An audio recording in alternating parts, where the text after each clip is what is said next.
नमस्कार। आज एआईसीसी के मुख्यालय में कांग्रेस असम कांग्रेस प्रदेश के अध्यक्ष श्री गोगोई ने प्रेस कॉन्फ्रेंस करके असम सरकार के ऊपर कड़े आरोप लगाए हैं। आइए सुनते हैं श्री गोगोई को।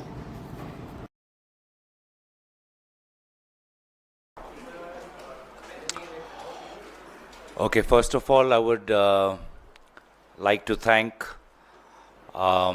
Congress President Shri Mallikarjun Kharge ji, CPP Chairperson Shrimati Sonia Gandhi ji, LOP Lok Sabha, Shri Rahul Gandhi ji, AICC GSO, K.C. Venugopal ji, AICC GS in charge of Assam, Shri Jitendra Singh ji, for bestowing me with the responsibility to lead the Assam Pradesh Congress Committee in Assam, and my best wishes to my new colleagues in the Pradesh Congress Committee, and also my best wishes to the outgoing President Shri Bhupen Bora for having done a fantastic job as the party president for the past 4 years. दोस्तों, आज का जो press वार्तालाप है वो उत्तर पूर्वांचल के साथ जुड़ा हुआ है, और हाल में ही उत्तर पूर्वांचल को लेकर दिल्ली में प्रधानमंत्री मोदी जी ने राइजिंग नॉर्थ ईस्ट समिट को संबोधित किया, जिसमें विभिन्न प्रकार के बातों का उल्लेख किया गया, उद्योग का उल्लेख किया गया, निवेश का विवरण किया गया, लेकिन ये सब ज़मीनी हालात से परे हैं। ज़मीनी हालात विशेष रूप से उत्तर पूर्वांचल की बहुत ही चिंताजनक है। आज दो बड़े बीमारियों ने उत्तर पूर्वांचल को जकड़ रखा है। पहला है अवैध कोयला और दूसरा है नशीली पदार्थ, नारकोटिक्स। अब मैं कुछ बातें आपके सामने रखूंगा जिससे साफ साफ पता चलता है कि बीजेपी के छत्रछाया में उत्तर पूर्वांचल किस प्रकार से अवैध कोयला और नशीली पदार्थों का अवैध व्यापार का एक हब बन चुका है। शुरुआत करूंगा कोयला से, और बहुत ही एक विचित्र काम इस साल के अप्रैल महीने में हुआ। 24 तारीख को ईडी ने विभिन्न जगहों पर छापे मारे। वे हैं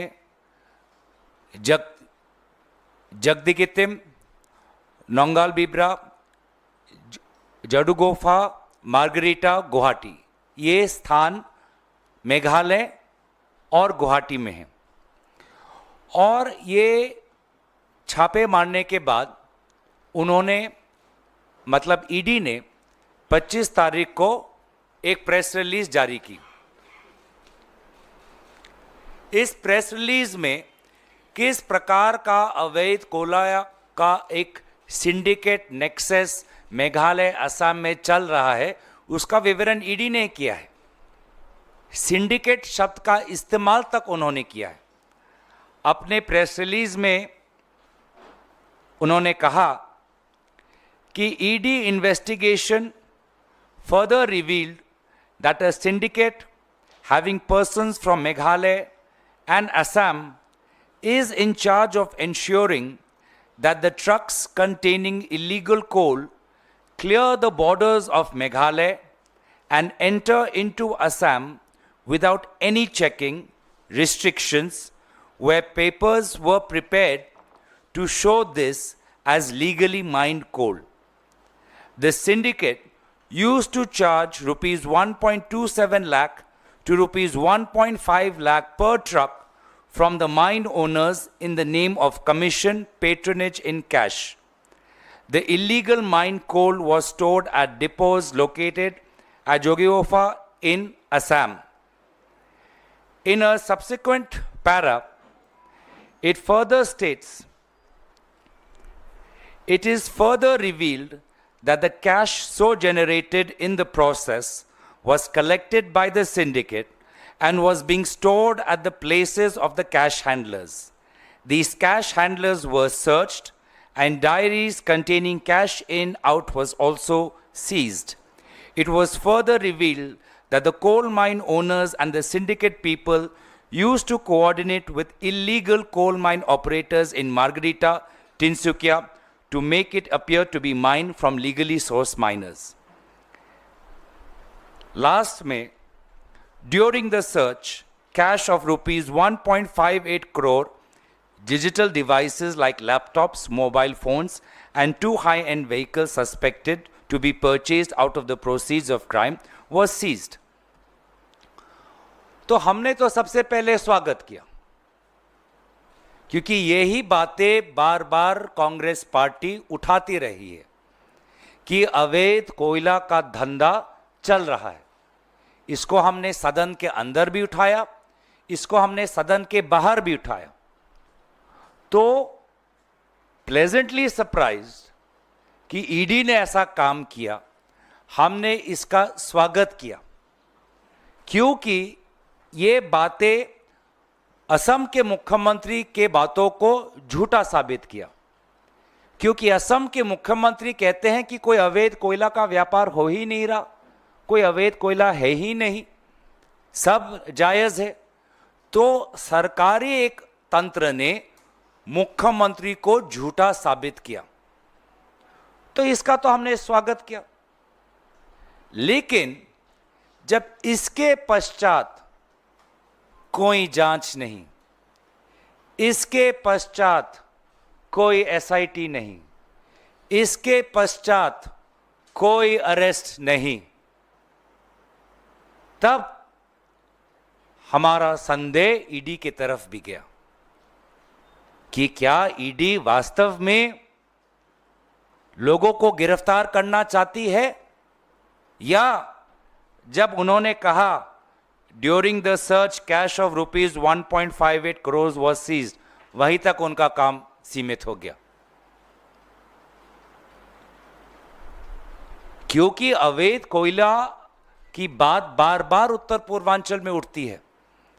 इस साल के शुरुआत में जनवरी में आपको याद होगा, लगभग 40 दिन राज्य सरकार, केंद्र सरकार असम के उमरांगसाओ अंचल में 6-7 श्रमिक जो अवैध रैटहोल माइन में फंस गए थे, उनको निकालने की कोशिश कर रहे थे। लगभग 40 दिन लगे, 44 डेज टू बी प्रिसाइज। और तब जाके उनके मृतकों की लाश निकली और इल्लीगल रैटहोल माइन पता चला। और जनवरी के बाद जब राज्य सरकार ने एक एसआईटी बनाई, जांच की, तो पता चला कि लगभग 245 इल्लीगल रैटहोल माइंस असम में चल रहे हैं और ये इल्लीगल रैटहोल माइंस बंद कर दिए। हमने उसका स्वागत किया, लेकिन उसके पश्चात किसकी छत्र छाया में ये इल्लीगल रैटहोल माइनिंग हुए? जिला प्रशासन, जिला पुलिस क्या कर रही थी? माइंस एंड मिनरल्स डिपार्टमेंट क्या कर रहे थे? और हमको लगा कि अवैध कोयला शायद अब बंद हो गया होगा कि जब 250 रैटहोल माइंस बंद हुए, सीज हुए। लेकिन जब ईडी का यह छापा 4 तारीख को, अप्रैल के 25 तारीख को हुआ, तो हमको पता चला कि नहीं, जनवरी के बाद अगर जब्त भी हुए कोई इल्लीगल रैटहोल माइंस, अभी भी उत्तर पूर्वांचल में, असम, मेघालय में यह चल रहा है। तो क्या मकसद सिर्फ एक्सटॉर्शन का है?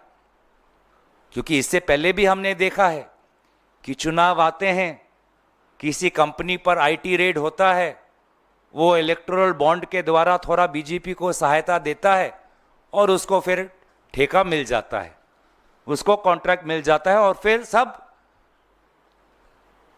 सब साफ हो जाता है, सब वाइट वॉश हो जाता है। तो क्या ये जो कार्रवाई हुई ये बस 1.5 करोड़ रुपए तक जब्त करने तक ही सीमित रहेगी? क्यों इस पर राज्य सरकार ने कोई कार्रवाई नहीं की? क्यों इस पर केंद्र सरकार ने कोई कार्रवाई नहीं की? क्या यह है नेडा का काम? असम मेघालय से यही काम हो रहा है? यही है वास्तविक स्थिति।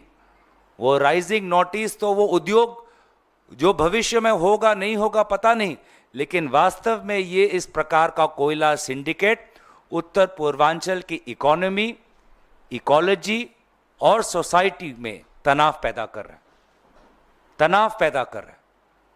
और हम तो मांग करते हैं कि इसको लेकर एक सीबीआई इंक्वायरी होनी चाहिए, क्योंकि ये 2 राज्यों का सवाल है, असम में है, मेघालय में है। इस जो नेक्सस है, without political protection from state and center, this would not have been possible, and therefore we demand a CBI inquiry.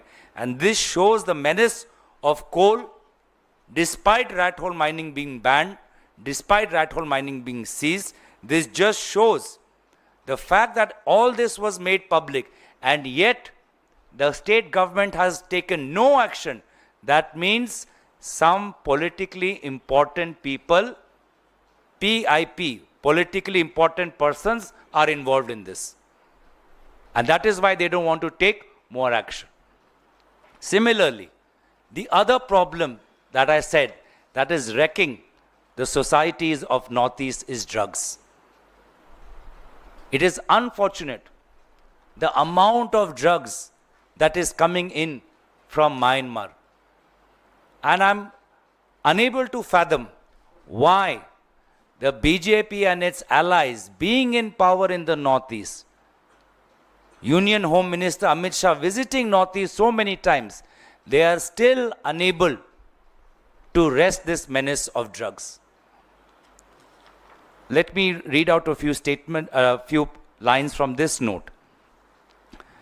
Drug menace in the state of Meghalaya and Mizoram. In the state of Mizoram and Meghalaya, smuggling of drugs has been increasing. The rise in smuggling is due to the trouble in the state of Manipur.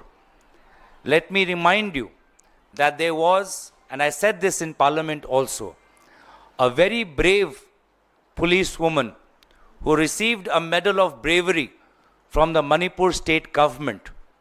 She had to return that medal because when she apprehended a important influential person related to drug smuggling, she got a call from the Chief Minister office to let that person go. That lady officer was so disgusted that she returned the medal. Back to Mizoram, the Minister of Excise and Narcotics in Mizoram, Mr. Hamar, has himself said that there has been an increase in smuggling of narcotics into the state of Mizoram. In addition, between April 2024, January 31, 2025, 34 kgs of heroin, 34 kgs of methamphetamine, 329.7 kgs of ganja, 1.31 kgs of nitrazepam, 152 kgs of cough syrup was also seized. 458 people were booked for drug trafficking. What we are seeing is that the number of arrests is only increasing. That means that these arrests are having no deterrence effect on the supply and movement of drugs. This is something that we have raised in Parliament also. We understand that the government reports the increasing number of arrests as a proof of its performance. But if these arrests were to act as a deterrence, the volume of drugs seized would have come down. But that's not happening. It's on Parliament record also that this continues to increase. A similar situation exists in Meghalaya, where the State Minister Paul Lyngdoh has said that the total number of addicts in Meghalaya is roughly 3 lakh, which is 10% of the population. This indicates an alarming rise in drug abuse. The most frightening aspect of this statistic is that the majority of the drug users are between the age of 15 to 29. The prevalence rate among the youth is 30%. In recent years, 42.75 kg of heroin, 13,000 kg of ganja and opium along with cash and arms have been seized in Meghalaya. So what I'm worried is that in mainstream media, the problem of drugs is mainly concerned or mainly discussed with respect to the western part of India, with respect to the drugs that are seized in a very specific port in Gujarat. But I want through this main discussion that the mainstream media should also focus on the question of drug menace in Northeast and ask what the state governments have been doing. It is perilous, the situation is dire, with neighbors which are unstable, such as Myanmar and Bangladesh. The situation in the Northeast, which are our border states, are extremely perilous.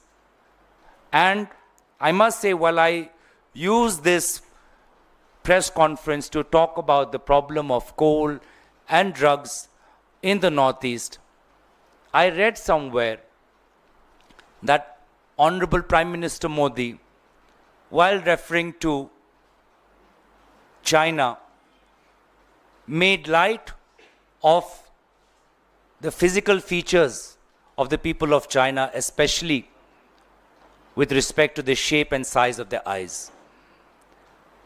Let me educate the Honorable Prime Minister that when young men and women, boys and girls, come from the Northeast to different parts of India, they are often teased for that very same physical features.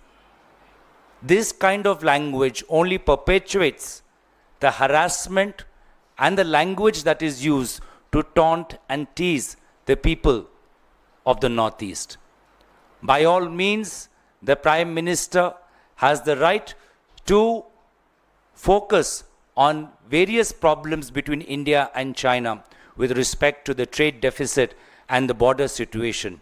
But I must ask him to be also sensitive on these matters, because these matters have caused a lot of trauma for people, young people of Northeast, who often talk to me and complain to me about how they feel when they come to Delhi, Bombay, Pune for their studies.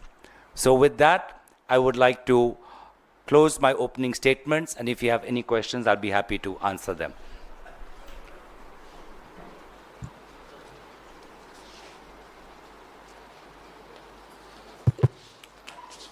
Gaurav ji, आपने ये politically influenced people की बात की, PIB, ये कौन लोग हैं, क्या इनकी जानकारी आपको है? क्या आप ऐसा आरोप लगा रहे हैं कि ये भारतीय जनता पार्टी से जुड़े लोग हैं? देखिए, मणिपुर का तो मैंने आपको एक उदाहरण दिया कि मणिपुर की एक जाबाज पुलिस अफसर ने जो शौर्य का मेडल उनको मिला, उन्होंने उसको वापस लौटाया जब उनको चीफ मिनिस्टर, उस समय की चीफ मिनिस्टर जो अभी नहीं है, उस समय के चीफ मिनिस्टर के दफ्तर से उसको फ़ोन गया कि आप इस व्यक्ति को छोड़ दो। और अगर इतना जानकारी आने के बाद इतने सारे ठोस कदम, इतने सारे cash in cash out, diary seize हुए, लैपटॉप सीज हुए, इतने सारे जांच होने के बाद एक प्रेस स्टेटमेंट तक ही ये बात रह जाती है, कुछ और नहीं होता है, तो निश्चय ही इसमें गृह विभाग, असम मेघालय का, इसमें mines and minerals department, local प्रशासन, इसमें निश्चय ही उनकी एक भूमिका, व्यर्थता, विफलता रहेगी, और इसीलिए हमारी मांग सीबीआई की है।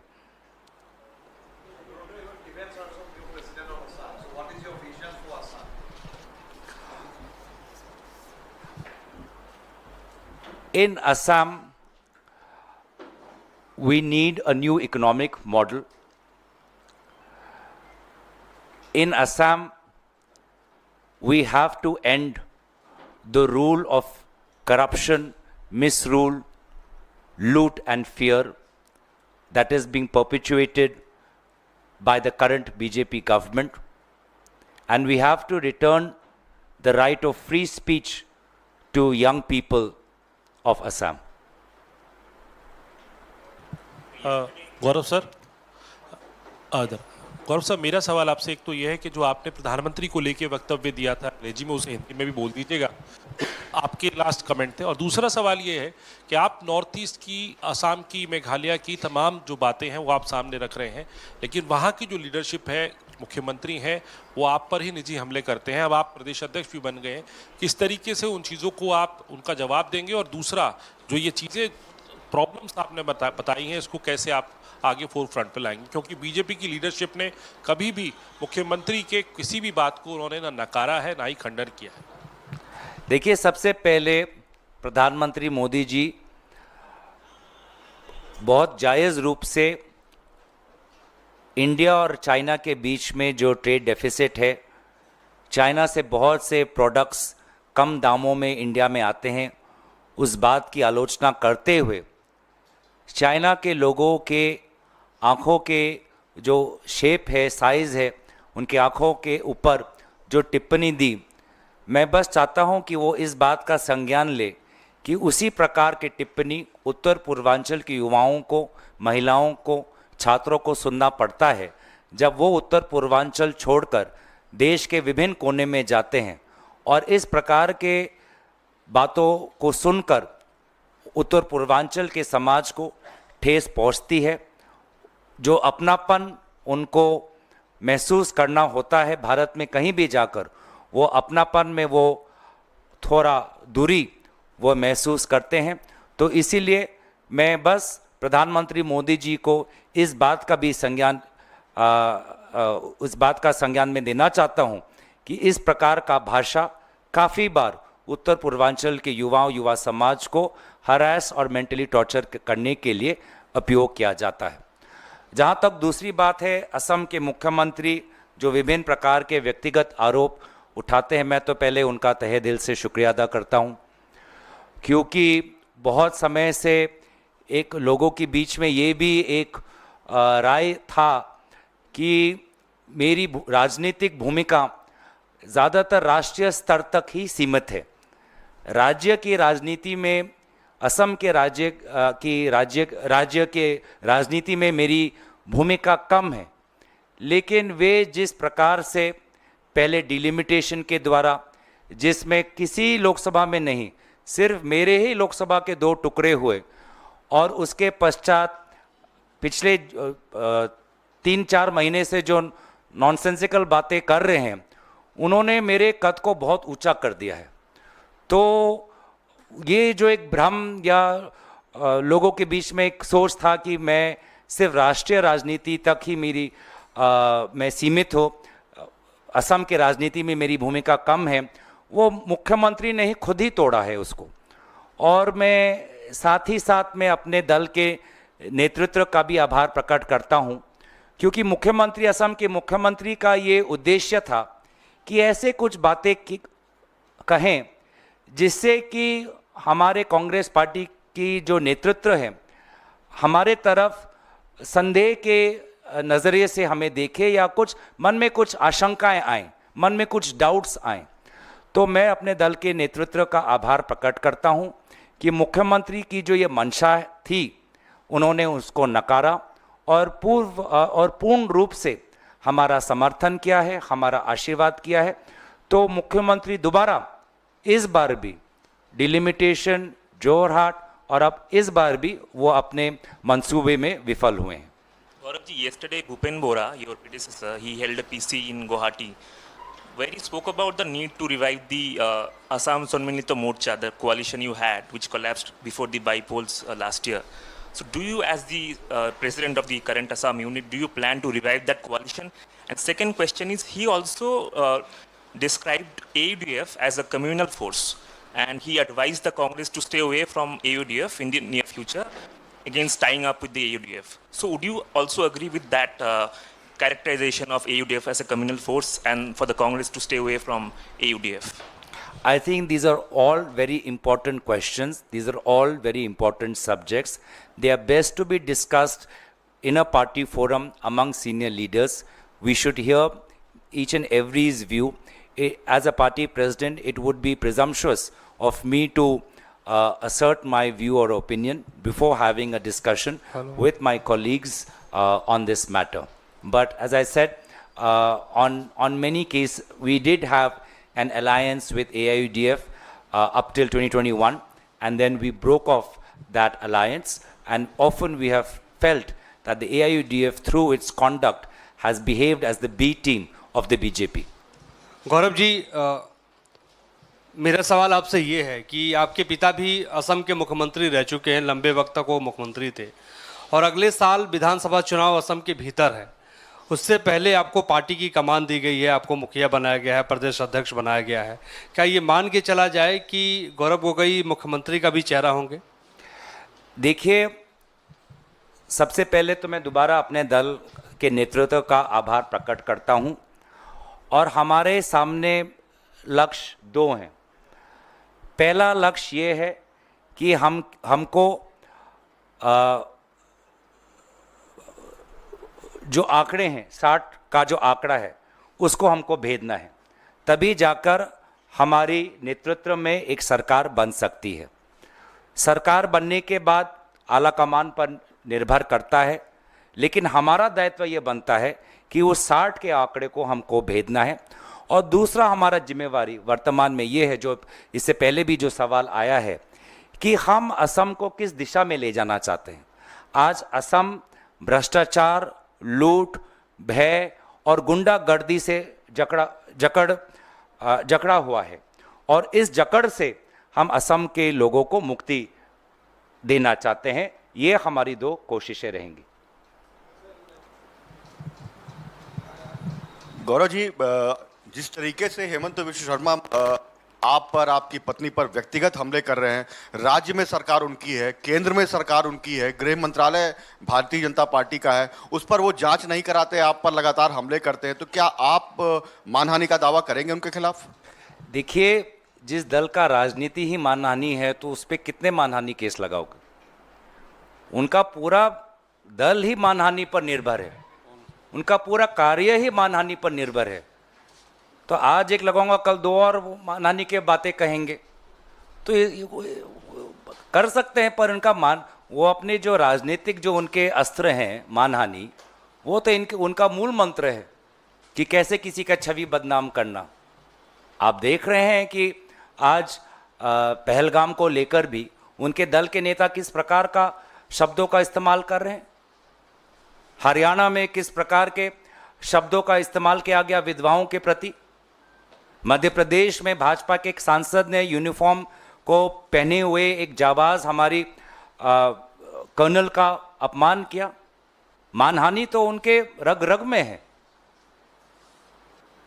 तो आपने वो भी देखा कि जब उनको वाजिब लगा तो उन्होंने हिमांशी नारवाल जी का क्रिएटिव यूज़ किया, और जब हिमांशी नारवाल जी ने सद्भावना की बात की तो वही आईटी सेल उनके खिलाफ हो गया। उन्होंने फॉरेन सेक्रेटरी विक्रम मिश्री तक को नहीं छोड़ा, उनके परिवार को नहीं छोड़ा। जहां तक इस बात जो विभिन्न आरोप आते हैं, वो बात क्योंकि विभिन्न समय से आ रही है, वो बात हमारे प्रदेश में भी बहुत बातें आ चुकी है। तो कुछ स्पष्टीकरण भी, ताकि देश के, हमारे प्रदेश के लोग भ्रमित ना हो, उसके लिए मैं ये कहना चाहूँगा कि आज से लगभग 14-15 साल पहले, आज से लगभग 14-15 साल पहले